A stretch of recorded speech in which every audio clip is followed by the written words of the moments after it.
పారిశుద్ధ్య కార్మికులకు జీతాలు పెంచుతూ తెలంగాణ ప్రభుత్వం నిర్ణయం తీసుకుంది. జీతాలను 47.5% పైగా పెంచుతున్నట్టుగా సర్కార్ నిర్ణయం తీసుకున్నట్టు తెలుస్తోంది. దీనికి సంబంధించి మరిన్ని వివరాలు మా ప్రతినిధి సోమగోపాల్ అడదాం. సోమగోపాల్, జీహెచ్ఎంసీ కార్మికుల వేతనాలకు సంబంధించి తెలంగాణ ప్రభుత్వం ఎటువంటి నిర్ణయం తీసుకుంది?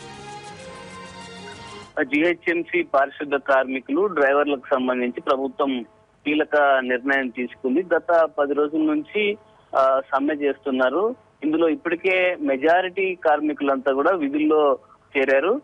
ఒక కీలక నిర్ణయం ముఖ్యమంత్రి అధికారికంగా ప్రకటించారు. దాదాపు 24,000 మంది లబ్ధి చేకూరే విధంగా ఈ నిర్ణయం తీసుకున్నారు.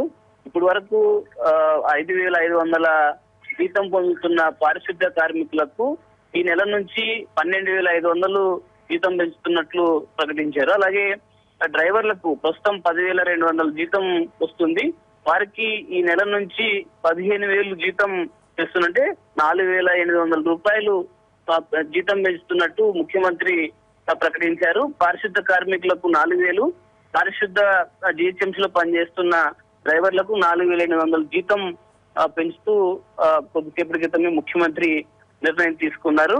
అలాగే మరో కొన్ని కీలకమైన నిబంధనలు కూడా ఇందులో పెట్టారు. ఈ రోజు వరకు సమ్మె విరమించి విధుల్లో చేరిన వారికి మాత్రమే ఈ జీతాల పెంపు వర్తింపజేయాలని ముఖ్యమంత్రి ఆదేశించారు. అంటే ఈ రోజు వరకు సమ్మెలో ఉంటే వారికి జీతాలు పెంపు వర్తించకపోగా వారిని వెంటనే ఈ విధుల్లో నుంచి తొలగించాలని కూడా ముఖ్యమంత్రి ఆదేశించారు. అలాగే సమ్మె సందర్భంగా హింసాత్మక ఘటనలకు పాల్పడిన వారు, అనుచితంగా ప్రవర్తించిన వారిని కూడా విధుల నుంచి తొలగించాలని సీఎం ఆదేశించారు. ప్రభుత్వ ఉద్యోగులకు, ఆర్టీసీ కార్మికులకు, అంటే ప్రభుత్వ ఉద్యోగులకు 43%, ఆర్టీసీ కార్మికులకు 44% వేతనాలు పెంచిన ప్రభుత్వం కార్మికుల విషయంలో తాము ఇంకా ఉదారంగా వివరించి 47% వేతనాలు పెంచినట్లు ముఖ్యమంత్రి కొద్దిసేపటి క్రితమే నిర్ణయం తీసుకున్నారు. రేపు 10 వామపక్ష పార్టీలు మున్సిపల్ ఉద్యోగులకు మద్దతుగా బంద్కు పిలుపునిచ్చారు. తెలంగాణ అంతటా రేపు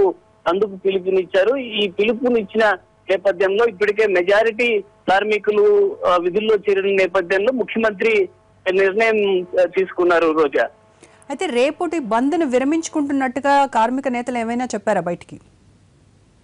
ఈ ప్రభుత్వం ఇప్పుడే నిర్ణయాన్ని ప్రకటించింది. అయితే ప్రభుత్వం పెంచిన వేతనాలకు, కార్మికులు డిమాండ్ చేస్తున్న వేతనాలకు కొంత డిఫరెన్స్ ఉంది. ఇప్పటి వరకు కార్మికులకు పొందుతున్న జీతాలు మనం ఒకసారి చూసినప్పుడు 4,000 పెంచారు. కానీ కార్మికులు డిమాండ్ చేస్తున్న దాని ప్రకారం కనీస వేతనం 14,000 రూపాయలు ఉండాలన్నది కార్మిక సంఘాలు మొదటి నుంచి డిమాండ్ చేస్తున్నారు. ముఖ్యమంత్రి నిర్ణయం ఇప్పుడే ప్రకటించారు కాబట్టి మరి కాసేపట్లోనే కార్మిక సంఘాల నాయకులు, వామపక్ష పార్టీల నేతలు చర్చించుకొని దీనిపై ఒక నిర్ణయం తీసుకునే అవకాశం కనిపిస్తుంది. ఇప్పటికే బంద్ పిలిపించిన నేపథ్యంలో సమ్మెను వాళ్ళు విరమించుకునే అవకాశం లేదు. కానీ మెజారిటీ కార్మికులు ఇప్పటికే విధుల్లో చేరిన పరిస్థితుల్లో దీనిపై ఎలాంటి నిర్ణయం తీసుకుంటారు అన్నది కొంత ఉత్కంఠగానే కనిపిస్తుంది మనకు. ముఖ్యంగా 12,500 పారిశుద్ధ కార్మికులు పెంచారు. కానీ వాళ్ళు డిమాండ్ చేసిన దాని ప్రకారం కనీస వేతనం 14,000 ఉండాలన్నది డిమాండ్ చేస్తున్నారు. కొంత ఈ డిఫరెన్స్ ఉంది. ఈ డిఫరెన్స్ కోసం బంద్ ను కొనసాగించే అవకాశాలు ఎక్కువ కనిపిస్తున్నాయి. రోజా, రైట్ సోమగోపాల్.